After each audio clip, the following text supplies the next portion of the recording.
How can environment-related laws do a better job of preventing harm that builds up slowly? Through many different actions that are often small, legal, or invisible. My new book explores that question. It offers a new way to think about how formal rules can do a better job of dealing with these cumulative environmental problems. These are problems like gradual loss of forests or increasingly degraded waterways, or growing pollution burdens that affect some communities more than others.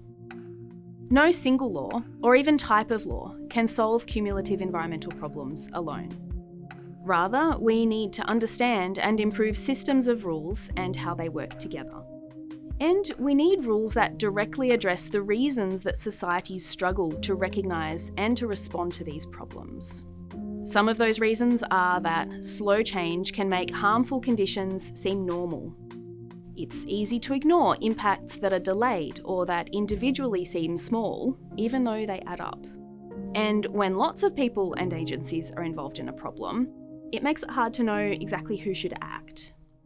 Rules are crucial to overcoming these barriers to recognising a problem and to doing something about it. The book puts forward a circle framework, 4 core functions that rules can serve to address these challenges of 1,000 cuts. 1. Rules can consistently and clearly define what we want to protect, why, and for whom it matters, and what protection or restoration looks like. That's conceptualization. 2.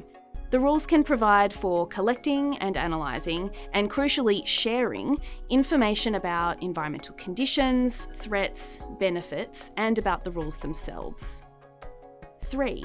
The rules need to enable intervention to control or influence cumulative harm so that conditions stay acceptable or improve if environmental impacts have already gone too far.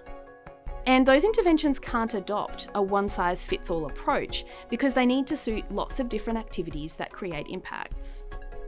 4.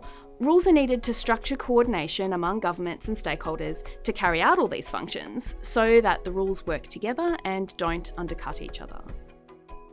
My book brings together examples and case studies of how rules can be designed to deliver these functions and work together. It covers everything from impact assessment of major projects and endangered species laws, to laws for managing resources like water or forests, to pollution control, and even further afield to constitutional laws and even religious laws. I've drawn examples from over 50 countries, with major case studies on groundwater in California, alpine grasslands in South Tyrol in Italy, and the Great Barrier Reef in Queensland. The goal is to support regulators, policymakers, researchers, and community advocates to find new and practical ways to design effective rules for problems of 1,000 cuts. I hope it provides a useful framework for thinking differently about cumulative environmental problems. Thanks for watching.